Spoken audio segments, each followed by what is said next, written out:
Այս շաբաթ միջազգային ամենահայտնի դրամահավաք կայքերից մեկում հայտնվեց նոր իր տեսակի մեջ բացառիկ հայկական արտադրության դրամապանակը։ Հեղինակները գումար էին հավաքում այն զանգվածային արտադրությամբ թողարկելու համար։ Վոլտերմեն դրամապանակը խոստանում է հեղափոխություն կատարել փողը և քարտերը պահելու մշակույթում։ Թե ինչպես այժմ կներկայացնի նախագծի համահիմնադիր Գևորգ Պողոսյանը։ Բարև ձեզ Գևորգ, ինչով է այս դրամապանակը արտառոց։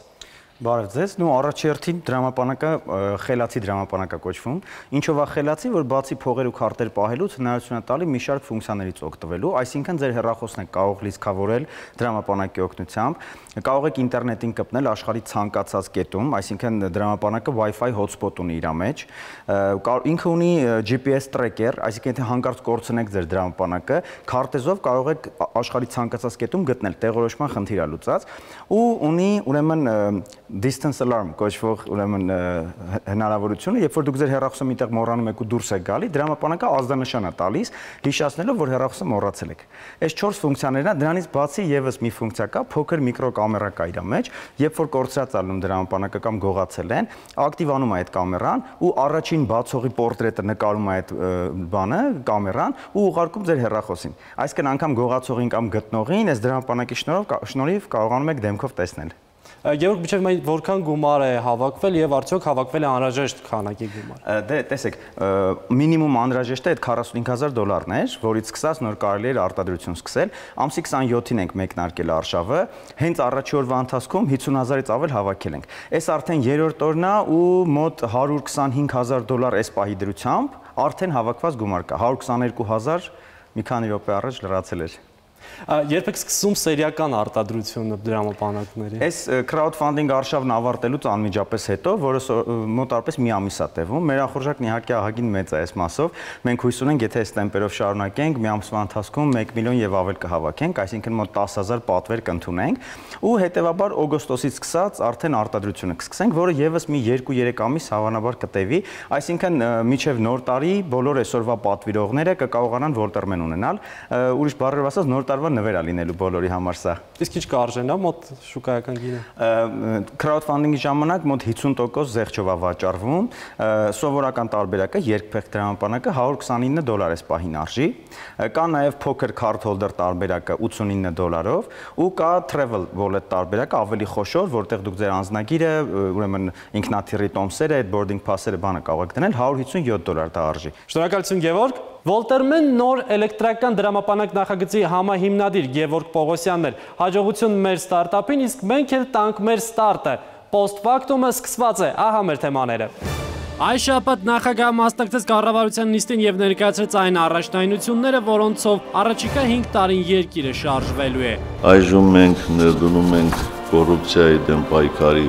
նոր եւ բավականին ազդեցիկ միջոցներ։ Ինչի վրա պետք է ուշադրություն դարձնի կառավարությունը, որ ուղղությամբ պետք է գնա եւ որն է նոր կաբինետի to-do list-ը։ Պաշտպանության նախարարն այս շաբաթ ներկայացրեց բանակի բարեփոխումների մի քանի փաթեթ, զորակոչն առանց տուլիկի, սահմանը նոր մեքենաներով։ Ինչ խոսեց նախարարը, post factum-ը ներկայացնում է բարեփոխումների ՊՆ հնգանին։ Պաշտպանության նախարարի առաջ քաշած մեկ այլ բարեփոխման գաղափար այս շաբաթ քննարկվում էր Հայաստանի մարզերում։ Ես եմ եւ պատիվ ունեմ։ Երևի 1 ժամով էր, որ ասենք քննարկելու եկեք մնանք,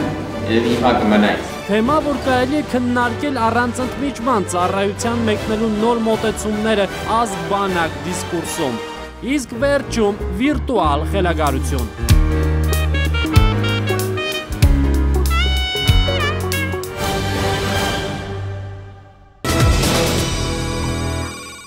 Այս շաբաթ Հանրապետության նախագահը մասնակցեց կառավարության նիստին։ Պատահական չէ, որ այս հանդիպումը տեղի ունեցավ խորհրդարանում կառավարության ծրագրի հավանության արժանանալուց հետո։ Սա հենց այն կաբինետն է, որ նախագահի մայիսի 18-ի ելույթի հիմքի վրա գրեց երկրի զարգացման ճանապարհային քարտեզը եւ այն կազմ է, որը փորձելու է հասնել նախանշված տնտեսական բնագծերին։ Հետևաբար շատ կարևոր է հենց այս փուլում մեկնարկից առաջ ճշտել ու ճշգրտել գործադիր իշխանության առջև դրվող խնդիրները։ Կառավարության առաջին տանը հնչած հանձնարարությունները վերլուծել է Շաքե Ղազարյանը։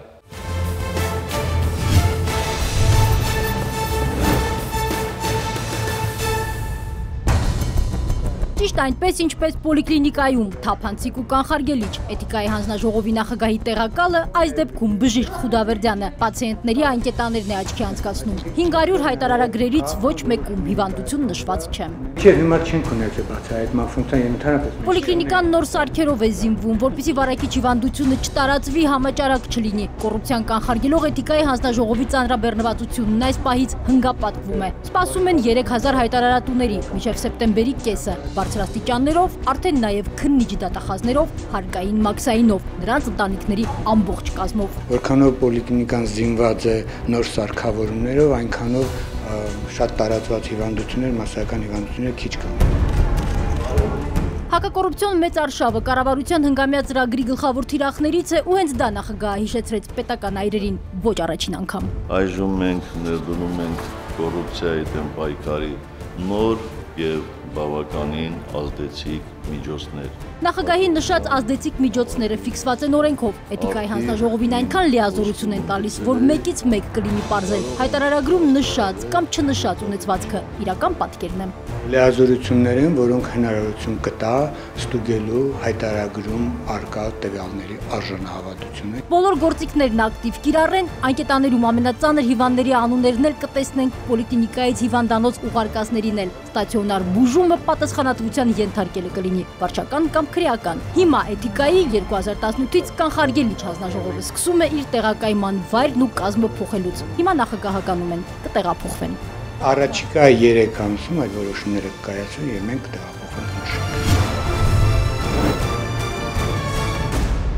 Կոռուպցիայի հովանավորչության վերացում ասելով նաև գնումների համակարգը կարգի բերել ենք հասկանում։ Բոլորը զգաստացան դեռ 5 տարի առաջ նույն վայրում, բայց այլ կազմով։ Այդ օրներ նախագահի վերահսկողականի ղեկավարը բացել ուսումնասիրությունն ու կարդացել խախտում առ խախտում։ Սերժ Սարգսյանի զայրացած տոնայնությամբ խոսքը 5 տարի անց էլ բոլորն են հիշում։ Բոլոր տեխնիկական խնդիրները կարող ենք լուծել։ Կանոնակարգերը կարող ենք գրել։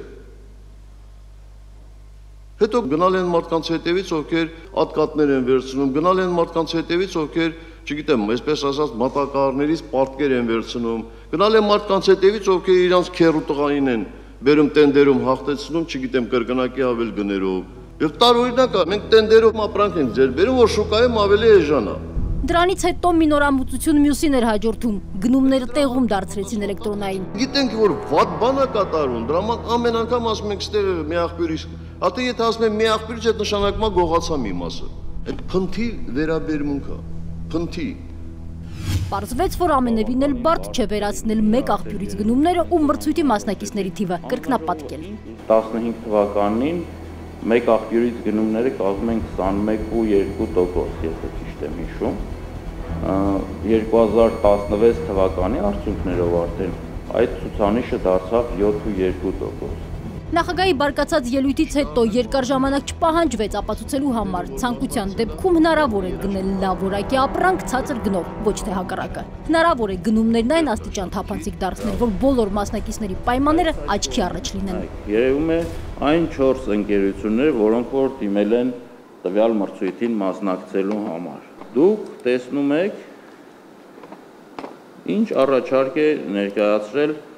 այդ մասնակիցը։ Ոչ նույն խստությամբ, բայց այս անգամ էլ նախագահը գնումների մասին խոսեց, նշանակում է խնդիրը դեռ ամբողջությամբ չի լուծվել։ Հիմա էլ ուժերը կենտրոնացնում են էլեկտրոնային համակարգը ընդլայնելու վրա։ Պետական ծախսերի գնումների համակարգը պետք է լինի ամբողջովին վերահսկելի, ինչպես խորհրդարանի, այնպես էլ մեր ողջ հասարակության համար։ Կառավարության նիստը խորհրդակցության պես էր, թիմակիցներով, ծրագրի գլխավոր թիրախների մասին խոսելիս Սերժ Սարգսյանը ուղիղ տեքստով ասաց. խնդիրների լուծումը հենց այս թիմին է վստահում, Կարեն Կարապետյանի գլխավորությամբ։ Սա էլ ընդդիմադիր պատգամավորների հարցերի պատասխանը։ Կառավարության ներկայիս կազմը վարչապետ Կարեն Կարապետյանի գլխավորությամբ վայելում է իմ եւ մեր ամբողջ քաղաքական թիմի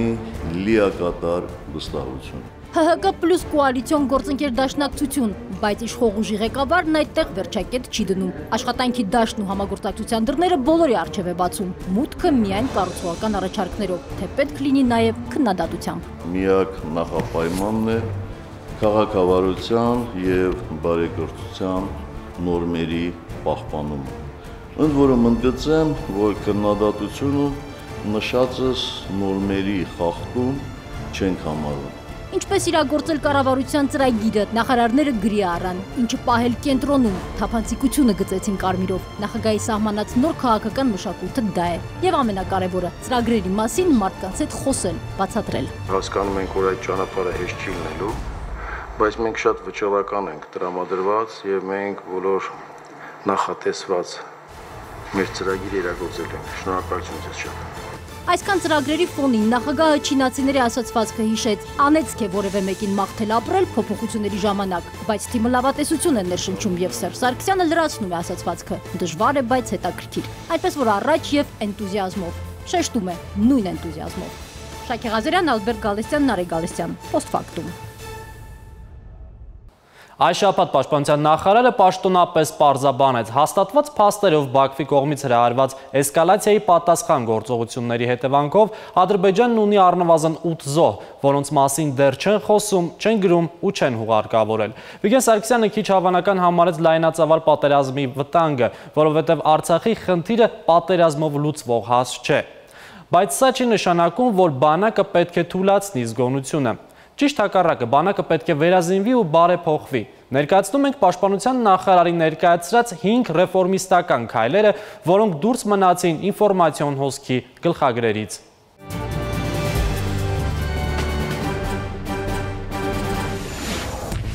Այս տարվա ամառային զորակոչից սկսած զորակոչիկները հենց հավաքակայանում կանցնեն բանակային սննդի, ավելին կարգելվի տնից սնունդ տանելը։ Այս որոշման պատճառը սննդային թունավորումներից խուսափելն է։ Մինչև այս մեկ այլ որոշումով զորակոչիկները կենտրոնական հավաքակայանում ստանում էին նաև զինվորական հագուստ։ Զորացրվող յուրաքանչյուր զինվորի տուն կգնա սոցիոլոգ 50 հարց պարունակող հարցաթերթիկով։ Հարցման միջոցով պաշտպանության նախարարությունը լիարժեք կգնա հատի յուրաքանչյուր զորամասի խնդիրները, մարտական պատրաստություն, կանոնադրային հարաբերություններ, կենցաղային պայմաններ։ Հարցումը լինելու է անանուն։ Պաշտպանության նախարարությունը այս տարի ձեռք է բերել այնքան ավտոմեքենա, որքան չէր հաջողվել ձեռք բերել վերջին տասնամյակում։ Նոր մեքենաներով առաջնահերթ հագեցրել են առաջնագիծը սպասարկող զորամասերը։ Վերջին շրջանում սկսվել է նաև զինանոցը համալրելու լուրջ գործընթաց, արդեն մատակարարվել եւ առաջիկայում կմատակարարվի զենք զինամթերքի նոր խմբականակ։ Ապրիլին Հանրապետության նախագահը հանձնարարեց 3 տարվա ընթացքում լուծել զոհված եւ հաշմանդամություն ունեցող զինծառայողների ընտանիքների բնակարանի խնդիրը։ Ճանապարհային ոստիկանության արտաբյուջետային միջոցների հաշվին հնարավոր դարձավ խնդիրը լուծել մինչև տարեվերջ։ Հաջորդ տարվանից նախարարությունը պատրաստվում է լուծել երկրորդ կարգի հաշմանդամների բնակարանի խնդիրը։ Պաշտպանության նախարարությունն արդեն ունի յուրաքանչյուր սահմանամերձ համայնքի անձնագիրը, որտեղ ներկայացված են համայնքի խնդիրները, բնակչության ռեսուրսների մասին տեղեկություններ եւ խնդիրների լուծման ուղղությունները։ Առաջնահերթ է անվտանգության խնդիրը, հատկապես դպրոցների մոտ պատնեշների, թաքստոցների կառուցման հարցը։ Խնդիրների մի մասը ներառվել է 2018-ի բյուջեի նախագծում, մյուս մասի համար նախարարությունը առաջիկայում լուծումներ կառաջարկի։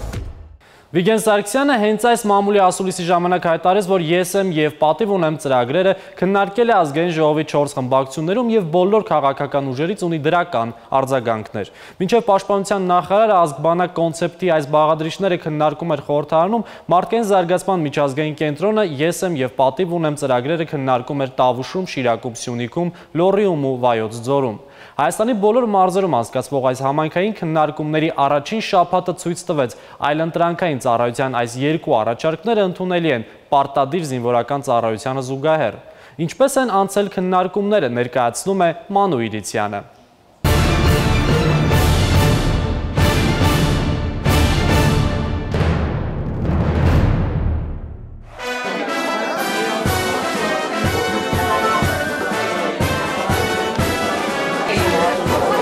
Տավուշից մինչև Շիրակ, Սյունիքից մինչև Լոռի ու Վայոց ձոր քննարկման թեման նույնն է՝ հայկական բանակը։ Երևի 1 ժամով էր, որ ասենք քննարկելու եկեք մնանք, երևի հիմա կմնանք։ 1.5 ժամ անդադար ու բուռն քննարկում, 4 սցենար ու բանակի 4 մոդել։ Կուրսանտից մինչև տնային տնտեսուհի, ազատամարտիկ, զորացրված ու ապագա զինակոչիկ։ Հայաստանի մարզերում քննարկում են հայկական բանակի ապագան։ Ենթադրենք եկել է ձեր տղայի զորակոչային տարիքը։ 3 տարի 5 միլիոն տար։ 4 գույն ու բանակի 4 մոդելներ աշխարհում արդեն փորձված ու կիրառվող բանակային 4 տարբերակները նախ ներկայացնում են մոդերատորները, հետո սկսվում է քննարկումը։ Առաջին սցենար, սա բանակի այն մոդելն է, որն այսօր ունի Հայաստանը 2 տարի պարտադիր զորակոչ, ազգային մոբիլիզացիա վտանգի դեպքում։ Երկրորդ սցենարը, զարկ պրոֆեսիոնալ բանակին, որտեղ ծառայում են պրոֆեսիոնալ զինվորներ ու դրա համար վճարվում։ Երրորդ սցենար, պատիվ ունեմ եւ ես եմ, բանակի այլընտրանքային 2 մոդել, որն այսօր առաջարկում է Պաշտպանության նախարարությունը։ Չորրորդ սցենար, պարտավոր ենք բոլորս, սա բանակի շվեյցարական մոդելն է, երբ անկախ զորակոչային տարիքից մինչև 45 տարեկան պահեստազորի բոլոր քաղաքացիները 3 տարին մեկ անգամ 1 ամսով զորակոչվում են բանակ։ Որակական հետազոտության այսպես կոչված Town Hall քննարկման ֆորմատն արդեն 1 շաբաթ մարզից մարզ է տեղափոխվում ու դառնում քննարկումների թեմա։ Կարևոր է ամեն մի կարծիքը։ Ինչ ասում են իրականությունից են ասում։ Իրանց լսելը ավելի հետաքրքիր է։ Մենք իրենց վրա ուղղակի այդպես ասած հարցն ենք դնում սեղանին, որից հետո իրենք սկսում են իրար հետ խոսել, չեմ ասում վիճել, բայց փորձել մեկը մյուսին համոզել, հակադրվել։ Քննարկումը նոր է սկսվել, էկրանին արդեն հայտնվում են առաջին արձագանքները եւ այսպես 1 ժամ անդադար։ Գրյալ ժամանակում էկրանին երևում են այն բոլոր մտահոգությունները, տեսակետներն ու առաջարկները, որ անում են քննարկման մասնակիցները։ Մարդկանց մեծամասնությունը չի մտորել այս ծրագրի շուրջ, բայց ասեմ, որ մի մասը իրոք ասում է, որ իրոք օրինակ առաջնագիծ կգնան եւ կծառայեն, այսպես թե այնպես շատերը գնում են ավելի լավ պայմաններով գնան, այսինքն այդ կարծիքը օրինակ շատ հնչեց։ Ծափերն ամենաակտիվ մարզի պատվին են սահմանամերձ Վայոց ձորում 1 ժամում 222 կարծիք ու տեսակետ է հավաքվում։ Տավուշում 1 ժամում էկրանին հայտնվեց մոտ 200 կարծիք։ Գյումրիում նույնպես ակտիվ են 205 տեսակետ, Կապանում գերակտիվ 260-ից ավելի։ Սահմանամերձ բնակավայրում ենք, որտեղ անվտանգության խնդիրները ավելի սուր էին դրված, եւ կարծես թե պահանջներն էլ քաղաքացիների մի քիչ ավելի այլ դրսևորումներ ունեին։ Իհարկե, այնտեղ ավելի շատ մտածում էին բանակի պրոֆեսիոնալ զարգացման հնարավորությունների մասին։ Քաղաքագետի համար այս քննարկումները զուտ մասնագիտական փորձ չեն, ապագա 2 զինվորների հայրն ինքն էլ է մտորում, ինչպիսի բանակում կուզեր ծառայեին իր որդիները։ Մի բանակում, որտեղ կա էլիտա հասկացությունը եւ որտեղ սպաները զուտ ծառայություն իրականացնող չեն, այլ մարդիկ են, ովքեր հարգված են հասարակության կողմից, առաջարկված ծրագիրների նախարարի կողմից, ինչ որ չափով այս խնդիրները լուծում են։ Ամենաակտիվը հենց ապագա զորակոչիկներն են, ոգևորված են, խոստացել են, որ իրենց կարծիքը կհասնի անձամբ Պաշտպանության նախարարին։ Մարզային այս քննարկումների գլխավոր նպատակը հենց ես եմ ու պատիվ ունեմ ծրագրերի մշակումն է, ոչ մի կարծիք համակարգչում չի մնա։ Իմ նախապատվությունը կդա երկրորդ տարբերակին, դաշտան պրոֆեսիոնալ բանակ։ Մենք որոշեցինք, որ ամենահարմար սցենարը դա 4-րդն էր, քանի որ պետք է բոլորը պարտադիր ծառայեն։ Ի տարբերություն կուրսանտ աղջիկների ու դեռ չծառայած կամ ժամկետային ծառայությունից ազատվածների, ապագա զորակոչիկներն ավելի երկար են մտածում ընտրություն անելուց առաջ։ Ի վերջո ընտրում են ընտրության հնարավորությունը, երբ առաջարկվող մոդելներ ունեն այլընտրանք։ Կընտրենք երրորդ տարբերակի, պատիվ ունեմ տարբերակը, որովհետև ցանկանում ենք շարունակել բուհում մեր կրթությունը։ Մոդելները 4-ն են, բայց քննարկման կուլմինացիան բանակի 1 մոդելի ընտրությունն է, սկսվում է քվեարկությունը։ Մի քանի րոպեից պարզ կլինի, թե որ մարզում բանակի որ մոդելն են ընտրում։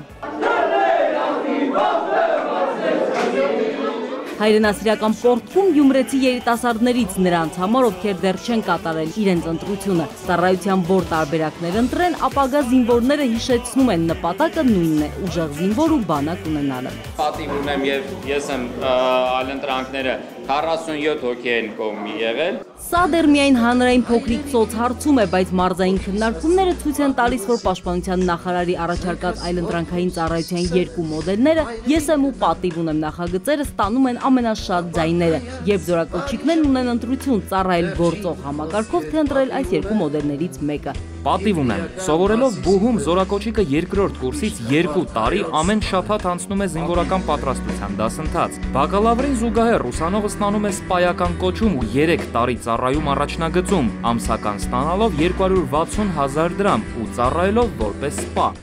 ԵՍՄ ժամկետային պայմանագրային այլընտրանք է, ծառայությունը տևում է 3 տարի։ Զինծառայողը մարտական դիրքերում անցկացնում է 2 շաբաթ, զորամասում 1, արձակուրդում տանը նորից 1 շաբաթ։ Ծառայության վերջում ստանում է 5 միլիոն դրամ ուսման, բիզնեսի կամ բնակարան գնելու համար։ Ամեն մի մարզում հնչած, ամեն մի կարծիք խնամքով հավաքվեց։ Դրանք բոլորը մեկ առ մեկ կկարդա Պաշտպանության նախարարը։ Ես եմ ու պատիվ ունեմ ծառայության այլընտրանքային երկու նախագծերի նախնական տարբերակը վերջնական կդառնա միայն այս կարծիքները հաշվի առնելով ու փոփոխություն կատարելուց հետո։ Մանուիլյան, Ալբերտ Գալստյան, Post-Factum։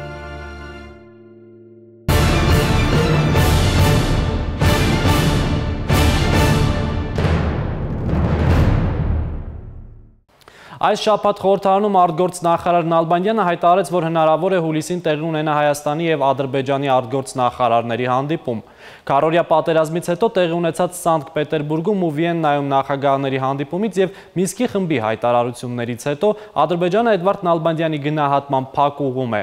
Բանն այն է, որ հենց հայկական կողմի պահանջով բանակցությունների օրակարգ է մտել միջադեպերի հետաքննությունների մեխանիզմ ստեղծելու հարցը, ինչին դեմ է պաշտոնական Բաքուն։ Այս եւ այլ թեմաներով իմ գործընկեր Սաթիկ Սեյրանյանը խոսել է ազգային անվտանգություն կուսակցության նախագահ Գառնիկ Իսագուլյանի հետ։ Ռևոլյուցիան երեկոյան 11:29 է։ Մինչև այդ զրուցակիցները Post-Factum-ի համար անցել են շաբաթվա թեմաներով։ Պարոն Իսագուլյան, այս օրերին Հայաստանի պաշտպանության նախարար Վիգեն Սարգսյանը գրեթե բացառեց լայնամասշտաբ պատերազմի հավանականությունը։ Կողմ եք, որ Լեռնային Ղարաբաղի հարցը ռազմական լուծում չունի։ Բայո։ Պաշտպանության նախարարությունը հայտնում է հաստատված ադրբեջանցի 8 զոհերի մասին։ Սա նկատի ունեիք, երբ ասում էիք, որ պետք է կանխարգելիչ գործողություններ կատարվեն։ Ոչ։ Պարոն Իսագուլյան, հնարավոր համարում եք, որ մոտ ապագայում Ղարաբաղը կդառնա բանակցային կողմ Լեռնային Ղարաբաղի հարցում։ Ոչ։ Հայաստանի կառավարության ծրագրում 5% տնտեսական աճ է նշվել։ Բավարար համարում եք դա։ Այո։ Աշխարհում ազգային անվտանգություն անունով այլ կուսակցություն ևս կա, թե դուք միակն եք։ Մենք միակն ենք։ Հնարավոր համարում եք, որ հետագայում ազգային ժողովի շրջանակներում Ծառուկյան դաշինքը համագործակցի հանրապետական կուսակցության հետ։ Այո։ Մենք հասել ենք թողարկման ուղիղ կեսին։ Առաջին մասում խոսեցինք կառավարության առաջադրանքների, պաշտպանության նախարարության նոր ծրագրերի, բանակի վերաբերյալ հասարակական քննարկումների և Ղարաբաղյան հակամարտության բանակցային գործընթացի մասին։ Ահա թե ինչի մասին կխոսենք երկրորդ հատվածում։ Այս շաբաթ Երևանում էր Ճապոնիայի փոխարտգործնախարարը, տնտեսական գործակցության ինչ հնարավորություններ ունեն երկու երկրները և ինչ են պայմանավորվել Երևանում։ Ճապոնիայում նախատեսում են Հայաստան ուղարկել տնտեսագետների պատվիրակություն։ Բացառիկ ճեպազրույց դիվանագետի հետ ինչ է ասել Post-Factum-ին Ծագող Արևի փոխնախարարը։ Միանգամից 3 հայ պատգամավոր Ֆրանսիայի խորհրդարանում, ովքեր են նրանք, ինչ նպատակներ ունեն և ինչով են կարևոր Մակրոնի կուսակից հայերը։ Ցեղասպանության շղթումը քրեականացնելու հարցը միևնույն է, բաց է մնում և այն շատ կարևոր է։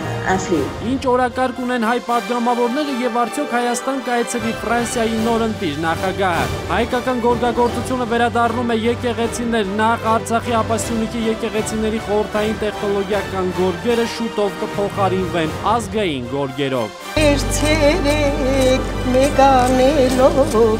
Ինչ էին երգում գորգ գործելիս, ինչպես էին գուշակում աղջիկների ապագան գորգով և ինչ պետք է անել այսօր, երբ աշխարհը խալի է ոտքի տակ։ Լևոն Արոնյանը նորից չեմպիոն է, երկրպագուներն ու մրցակիցները անակնկալի մեջ են Գրոսմաստերի անհավանական քամբեքից։ Ինքը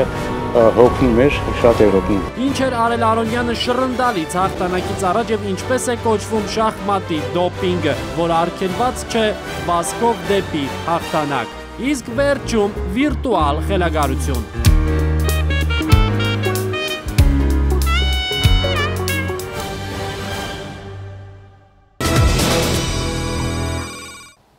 Այս շաբաթ Երևանում էր Ճապոնիայի արտաքին գործերի նախարարի տեղակալ Մոտոմե Տակիսավային։ Մինչև վերջերս Ճապոնիան ու Հայաստանը դիվանագիտական ներկայացուցչություն չունեին։ Ճապոնիայում 2010-ին և Հայաստանում 2015-ին բացվեցին դիվանագիտական ներկայացուցչություններ, ինչը նոր հնարավորություններ բացեց երկու երկրների միջև գործընկերության համար։ Հիմա արդեն քննարկվում է միջխորհրդարանական, առևտրատնտեսական, տեղեկատվական տեխնոլոգիաների, զբոսաշրջության, տարրային աղետների կանխարգելման և ենթակառուցվածքների զարգացման ոլորտներում հարաբերությունների խորացումը։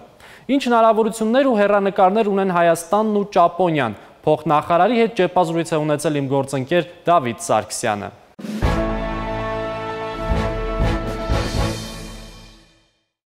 Պարոն փոխնախարար, ինչպես անցան ձեր հանդիպումները Հայաստանի ղեկավարության հետ եւ ինչ պայմանավորվածություններ եք ձեռք բերել։ Նախ պետք է ասեմ, որ ես ժամանել եմ Հայաստան մեր երկու երկրների միջև դիվանագիտական հարաբերությունների հաստատման 25-ամյա տարեդարձի կապակցությամբ։ Հայաստանի արտաքին գործերի նախարար Էդվարդ Նալբանդյանի հետ բանակցություններ անցկացնելու ժամանակ ես տեղեկացրել եմ, որ ընդունվել է որոշում, ըստ որի Հայաստանի քաղաքացիների համար Ճապոնիայի կառավարությունը կթեթևացնի մուտքի արտոնագրային ռեժիմը։ Ճապոնիան մեզ համար հիմնականում ասոցացվում է նորագույն տեխնոլոգիաներով։ Այս ոլորտը զարգանում է նաև Հայաստանում։ Հնարավոր է արդյոք կոնկրետ գործակցություն սահմանել այս ոլորտում։ Ես Հայաստանի արտաքին գործերի նախարարի հետ հանդիպմանը ասել եմ, որ Ճապոնիայում նախատեսում են Հայաստան ուղարկել տնտեսագետների պատվիրակություն։ Կա այդպիսի նախաձեռնություն։ Այդ տնտեսագետները հիմնականում մասնագիտացված են տեղեկատվական տեխնոլոգիաների IT ոլորտում։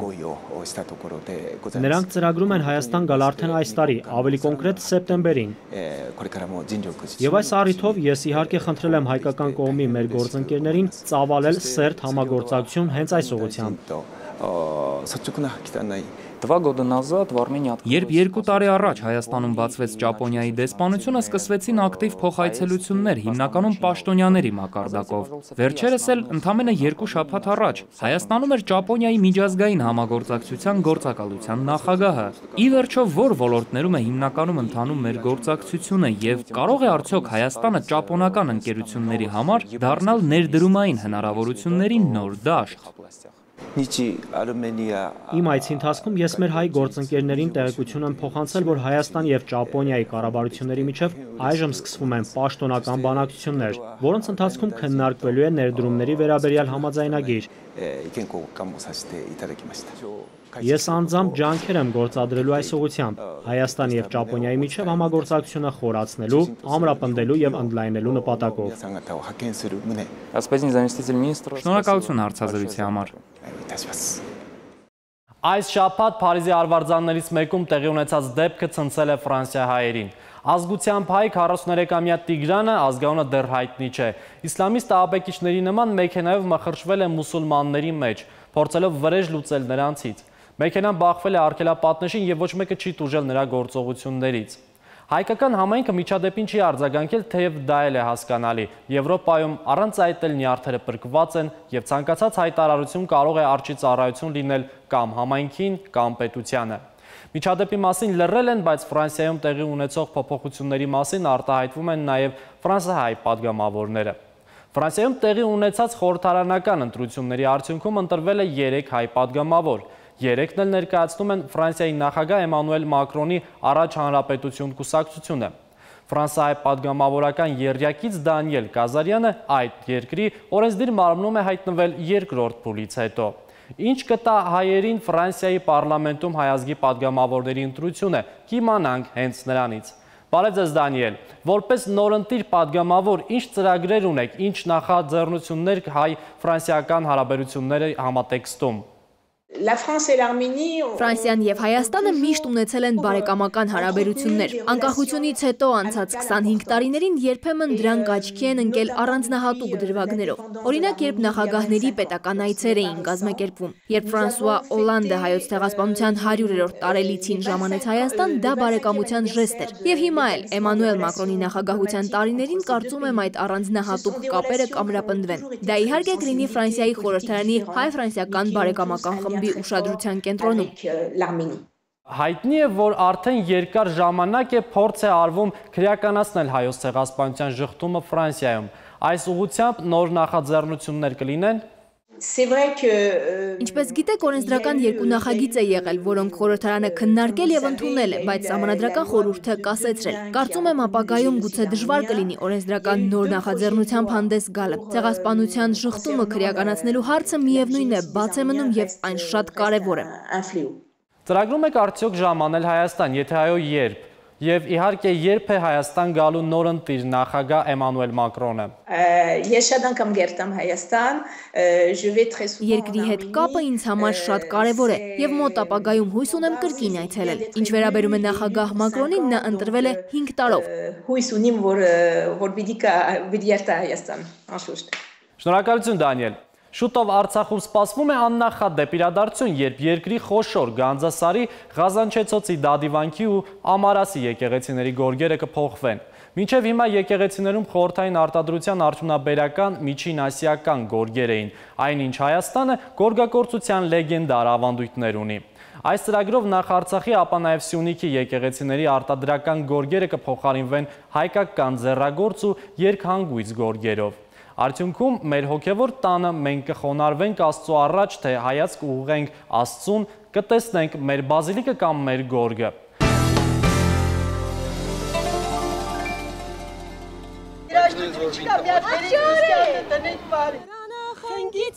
Առանց երաժշտության էլ կպարեն, իրենց գործած գորգի վրա կանգնած կերքենել։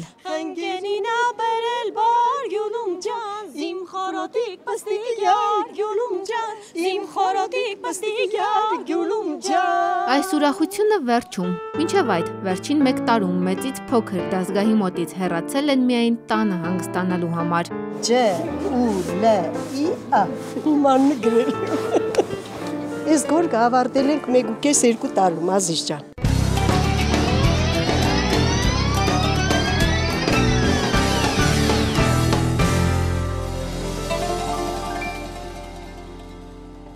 Ու դանակով կտրենք։ Այդպես ստացվեց, միթել էլ դուք դրեցիք այստեղ։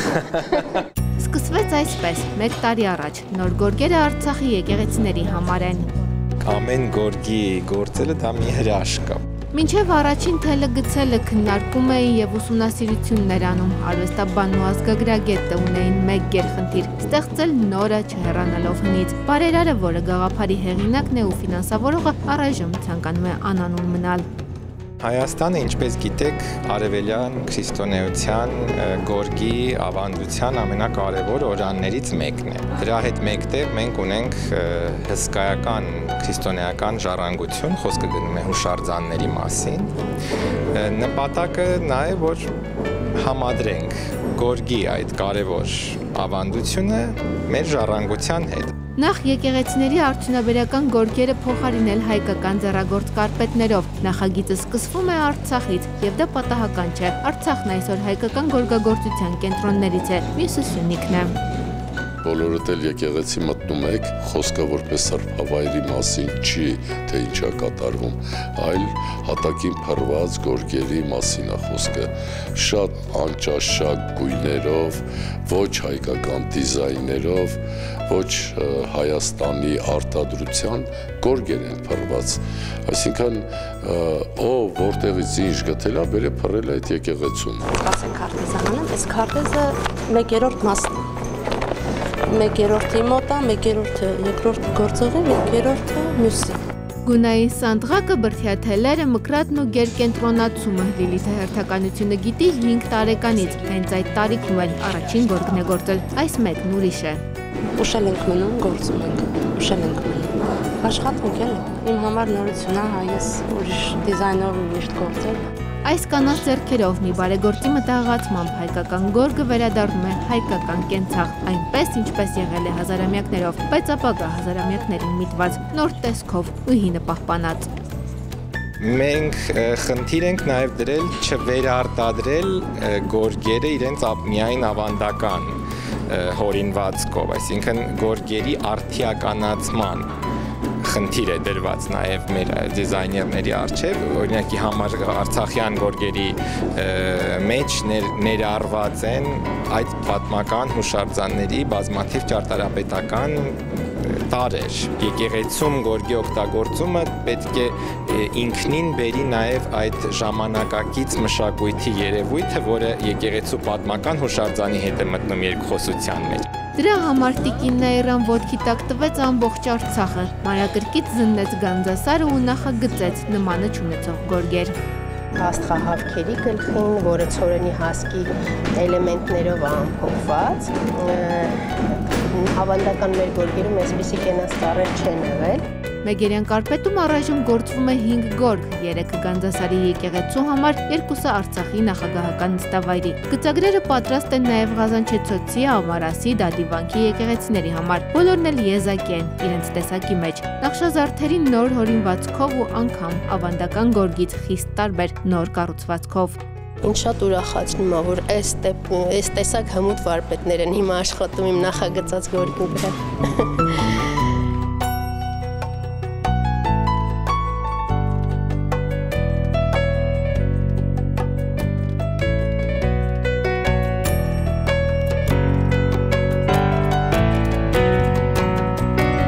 Օգնում ենք,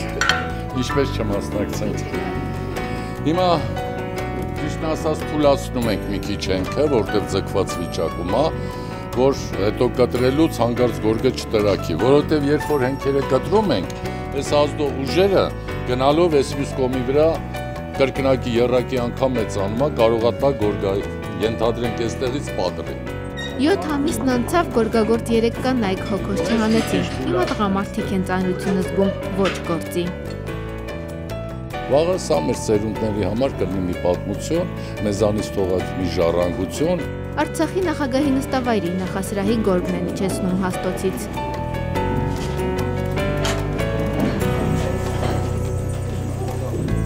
Առաջներում, որ աղջիկներն ասում են, վայ, հոգնել եմ, տեղ է ցավում ինձ, բան ասում են, կարծես գորգ ես իջացել է բաբից։ Հենքաթելերը թուլացված են, արդեն կարելի է մկրատը մոտեցնել ասպերին, բայց առանց երգի ջուլիկ տատը տեղից չի շարժվի, ավանդույթ է։ Գիշեր ցերեկ մեկ անելով, գորգը հասցրինք ավարտելով։ Սովորաբար դրանք պիտի լինեն ռիթմիկ երգեր, քանի որ գորգ գործելը հավասարազոր էր արարման պրոցեսին, մեջը պիտի լիներ անպայման բիորիթմին համապատասխան գործընթաց։ Անուշոտով գորգն ավարտեցին երկով պարով։ Ու մինչև երգը կհնչի ևս մեկ ծես, հնում հավատում էին, որ ամուլ կանայք կամ նորապսակ հարսները, եթե անցնեն նոր գործած գորգի տակով կամ գորգը ընկնի նրանց մեջքին, առողջ զավակ կծնեն, ընտանիքին բարիք ու երջանկություն կհասնի։ Ոստայնանկությամբ զբաղվողները, գորգագործությամբ զբաղվողները համարվել են առանձնահատուկ վարպետներ, մարդիկ, որոնք ուղղակիորեն արարում են։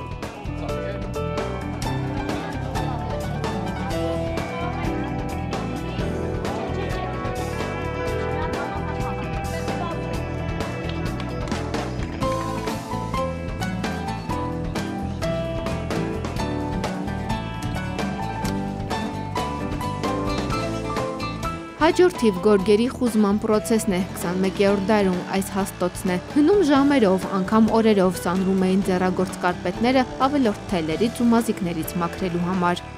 Հիմա նայում եք, հրթի ավելորդ մասնիկներն են դուրս գալիս, ամբողջությամբ հանգույցները արանքից, որպեսզի հանգույցի լիարժեք մաքուր պահպանվի։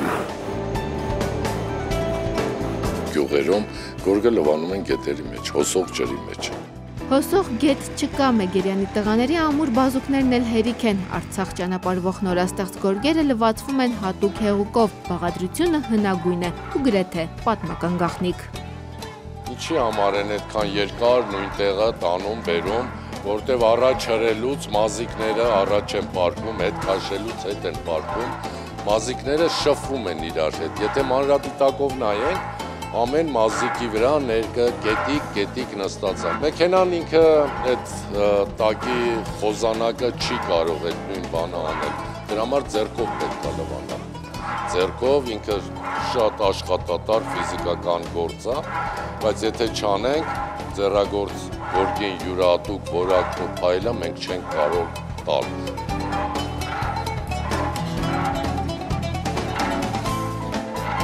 Ասում են գործող կանանցից հետո իրենց էներգիան եւ ուժը գորգին հաղորդում են լվացողները։ Այդ պատճառով են ձեռագործ գորգերը յուրահատուկ իրենց փայլով ու էներգետիկայով։ Ըստ ավանդության ամեն գորգը լվանում են 4-ից 5 անգամ։ Խուզումը, լվացումն ու չորացումը տևում է մի քանի ամիս։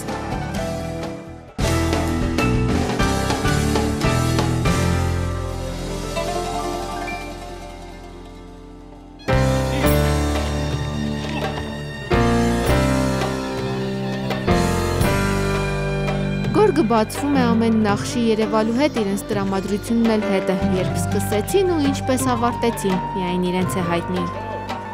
Ինչքան ժամանակ, այնքան երկար է, որ հաշիվներն եք մոռացել։ Արցախի մելիքությունների խորհրդանիշերով զարդարված գորգերի վրա նստում են, նկարվում ու կորցնում ժամանակի զգացումը, առաջ ընկնում դրանից։ Հոսանք է հիշել Գանձասարի եկեղեցու ուղեգորգը, խորանի, նախախորանի գորգերը, Լեռնային Ղարաբաղի նախագահի նստավայրի աշխատասենյակի ու նախասրահի գորգերը պատրաստ են ուղևորվել Արցախ։ Իսկ այս կանայք արդեն մտածում են սկսեն ու շուտ ավարտեն նաև Ղազանչեցոցի, Դադիվանքի ու Ամարասի եկեղեցիների համար նախատեսված գորգերը։ Հայկական գորգի նորագույն պատմության սկիզբը դրված է։ Անի Հակոբյան, Նարեկ Գալստյան, Post-Factum։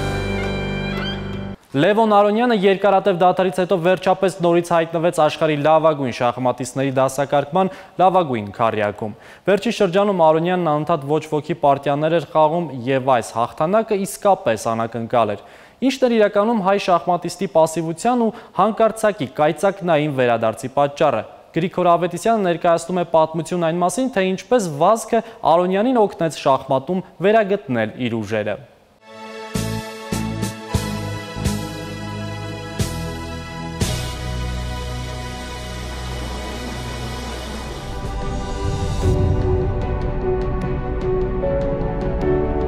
Lion is back, այսպես գրեց մարզական մամուլը Լևոն Արոնյանի հաղթանակից հետո։ Նորվեգիայի շախմատային սուպերմրցաշարում հայ գրոսմայստերը հաղթեց մյուս ֆավորիտներին։ Սերգեյ Կարյակինին, Վլադիմիր Կրամնիկին դասագրքային հաղթանակ տարավ աշխարհի գործող չեմպիոն Մագնուս Կարլսենի նկատմամբ ու դարձավ չեմպիոն։ Փորձագետների պնդմամբ այդպիսի տրիումֆն անսպասելի էր Արոնյանից, որի խաղը վերջին շրջանում այնքան էլ կայուն չէր։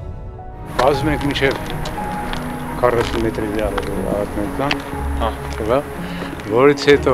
դանդաղիչն ենք նետում ենք Ահա հաղթանակի նախապատմությունը ատլետիկայի մարզիչ, որն Արոնյանին օգնեց հաղթել Նորվեգիայի շախմատային սուպերմրցաշարում։ Նախքան Նորվեգի չեսը Արոնյանը դիմել էր այս մասնագետին, հարկավոր էր հաղթահարել ֆիզիկական խնդիրները, թուլությունը։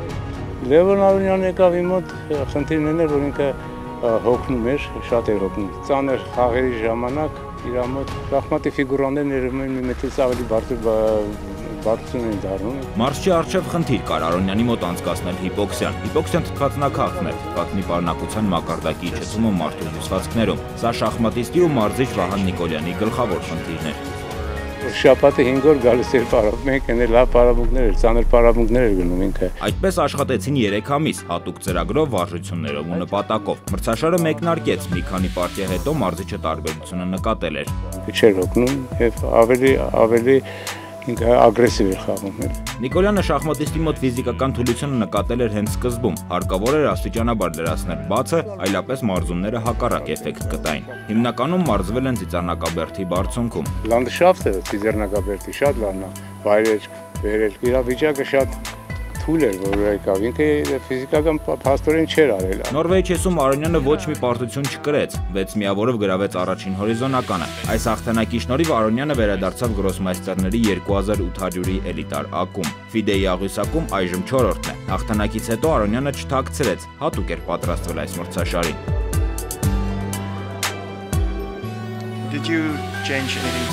Վերջին 2 ամսում ինչ եք փոխել ձեր օրակարգում, գուցե ձեզ ինչ-որ բան օգնել է հաջողության հասնելու հարցում։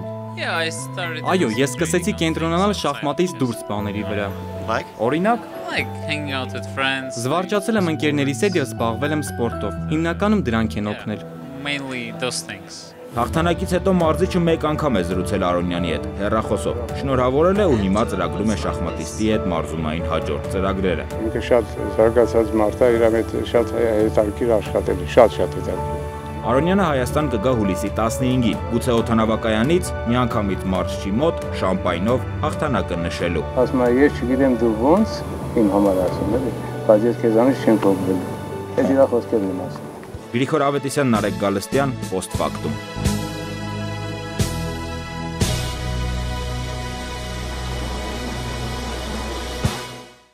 Այս շաբաթ նախ Ուկրաինան, ապա Ռուսաստանը, եվրոպական երկրներն ու Վրաստանը հայտնվեցին Պետիա անունով շորթող վիրուսի ակցիաներում։ Պետիայով վարակվեցին Ուկրաինայի կառավարության եւ տասնյակ խոշոր կազմակերպությունների համակարգիչները։ Վիրուսից պաշտպանվելու համար ինտերնետից անջատվեցին Ուկրաինայի ներքին գործերի նախարարությունը եւ Պրոմինվեստ բանկը։ Նույնիսկ Չեռնոբիլի ատոմակայանն անցավ մեխանիկական կառավարման ռեժիմի։ Սա պարզօրինակ է, թե ինչպես է համակարգչային վիրուսը շարքից հանում մի ամբողջ երկրի ամենակարևոր ենթակառուցվածքները։ Այն ինչ տեղի է ունենում մեր հարևանների հետ, վիրտուալ խելագարություն է։ Հենց այդ պատճառով էլ ընտրեցինք երգ, որ խորհրդանշում է հենց այդ առցանց համաշխարհային իրարանցումը։ Վիրտուալ խելագարություն, այսպես է կոչվում երգը, որը կներկայացնենք Կարեն Մելքոնյանցն ու The Steps Band-ը։ Կհանդիպենք հաջորդ շաբաթ։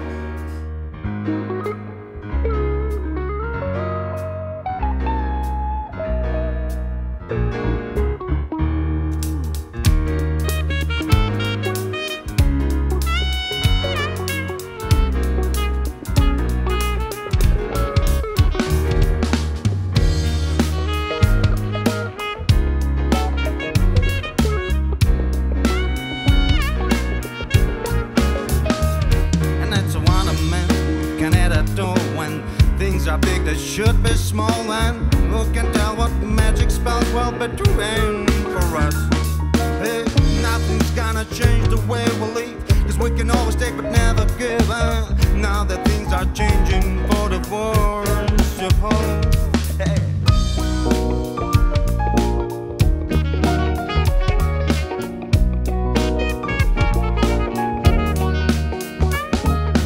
Future's made of virtual insanity, now out of depth. Whatever did I did, and then I never the people. And I did, and I did the people. Why not that people? When I never, but I will never do thing while I'm down. I would ever do. Never thought. One that never the people. But I would then, and I would never do the devil, but I would did the devil. But I would do, I was there to do the devil. I would did the devil.